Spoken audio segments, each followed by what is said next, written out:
আসসালামু আলাইকুম রহমতুল্লাহ। হাই বন্ধুরা, সবাই কেমন আছেন? আশা করি তোমরা সবাই ভালো আছো। তো আজকে তোমাদের দেখাবো খুব কাছ থেকে কীভাবে বিমান দেখবা। এয়ারপোর্টে আসলে অনেকেরা বিমান দেখতে চাও, বিমান দেখতে পারো না, তাই বলো বিমান কোথায় থেকে দেখবো, কীভাবে দেখবো। তো আজকে বিমান দেখানোর জন্য সরাসরি তোমাদের নিয়ে যাব।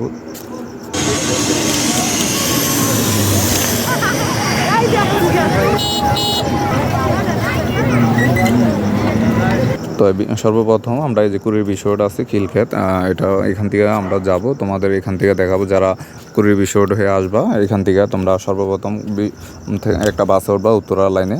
তো আমি রায়দা উঠলাম, রায়দা বাসে ওঠার পরে আলহামদুলিল্লাহ প্রথমে একটা সিট খালি পাইলাম।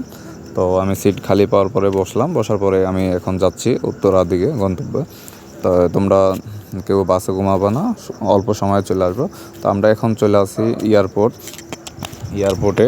তোমার এটা হলো যে হজরত শাহজালাল আন্তর্জাতিক বিমানবন্দর, ঠিক এটা সামনে চলে আসবে। যদি কেউ ট্রেনে আসার পরও তোমরা কমলাপুর থেকে বা যেখান থেকে আসা এয়ারপোর্ট নামার পরে এখান থেকে রোড পার হয়ে পশ্চিম পাশে আসবা। পশ্চিম পাশে আসার পরে এখান থেকে যে কোনো বাসে বলাকা বা রায়দা গাজীপুরে পরিবহন যে কোনো বাসে ওঠার পরে তোমরা সরাসরি এখান থেকে বলবা যে কন্ট্রাক্টর ভাড়া নেয় সেই মামাকে বললো যে মামা আমি জসীমউদ্দিন নামবো, জসীমউদ্দিনের উঠবা বাসে। তো এখান থেকে এটা হলো এয়ারপোর্টের পাশে একটা খুব সুন্দর একটা মার্কেট হয়েছে। তো মার্কেটটা আমরা ক্রস করতেছি। তো এইখান থেকে তোমরা যাবা, এয়ারপোর্ট থেকে বেশি সময় লাগবে না, 3-4 মিনিট লাগবে। এখন আমরা জসীমউদ্দিনের কাছাকাছি চলে আসি, বাসেতে নামবো, প্রস্তুত নিচ্ছি। তো মোটামুটি এই যে এখন বাসেতে আমরা নেমে গেছি। এটা হলো জসীমউদ্দিন মেন রোডে চলে আসছি। আসার পরে এখান থেকে তোমরা, এটা হলো ঢাকা ব্যাংক একটা আছে জসীমউদ্দিন মোড়ে, ঠিক ঢাকা ব্যাংকের এখানে একটু সামনে। আজকে একটু রিক্সা কম পাচ্ছি এখানে, তো একটু সামনে আগাইতে হবে। তো আমি একটু হাইটা সামনের দিকে আগাচ্ছি, দেখি রিক্সাওয়ালা মামারা কোথায় আছে। হাঁটতেছি, হ্যাঁ পাইয়ে গেছি একটা। পাওয়ার পরে আমি এটা উঠলাম যে প্রিয়াঙ্কা রানওয়ে বলে তোমরা সবাই, বা বিমান নামে এটা বললেও হবে, যে কোনো রিক্সায়। তো এখান থেকে রিক্সা উঠলাম, ওঠার পরে আমরা চলে যাচ্ছি এখন রানওয়ের দিকে। তো ওইখানে যাওয়ার পরে আমরা এখন এই যে চলে আসতেছি, এটা হলো জসীমউদ্দিন পাকার মাথা। এখানে অটো স্ট্যান্ড আছে, তো এগুলি বাউনিয়া দিকে অটোগুলো যায়। ঠিক জসীমউদ্দিন পাকার মাথা হয়ে এটা হলো রানওয়ে বেরিবাদ বা দেওয়াল বলা হয়।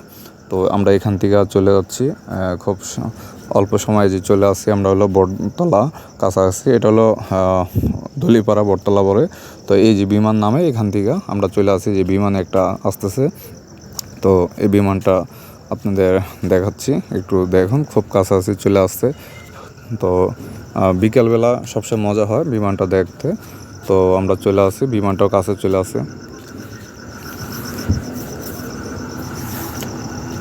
মোটামুটি মিডিয়াম ছিল বিমানটা। তো অনেক মানুষ, অনেক দর্শক এখানে আছে ছবি তোলার জন্য। সন্ধ্যার পরে এখানে আসলে আরও মজা দেখা যায়। আর এখানে হলো বিশেষ করে শুক্রবার হলে বেশি ভিড় থাকে। তো এখানে ভুট্টাওয়ালা মামা খুব সুন্দর করে ভুট্টা বানাচ্ছে। তো মামার কাছ থেকে জিজ্ঞেস করলাম কত করে, 30 টাকা পিস বিক্রি করে। তো এখানে তো আমরা দেখতেছি যে ভালো হলে নেব। তো আমরা 2টা অর্ডার করলাম। তো এখানে মামা দিচ্ছে, তো এক আপুরে দিচ্ছে, তো ওনার দেওয়ার পরে আমাদেরটা দিবে।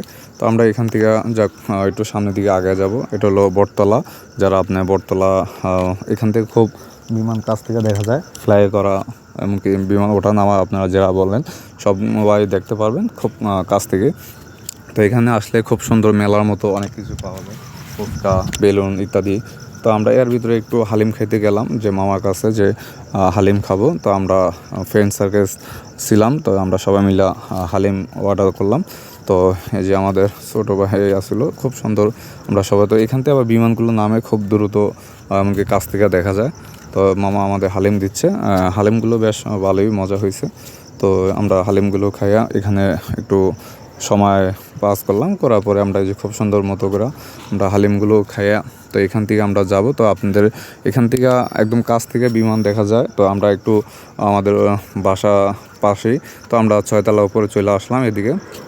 এখান থেকে পুরো এয়ারপোর্টের মাঠ খুব কাছে দেখা যায়। তো আমরা মাঠ থেকে ভিডিওটা করলাম। তো আসলে যারা আসেন এসে দেখতে পারবেন।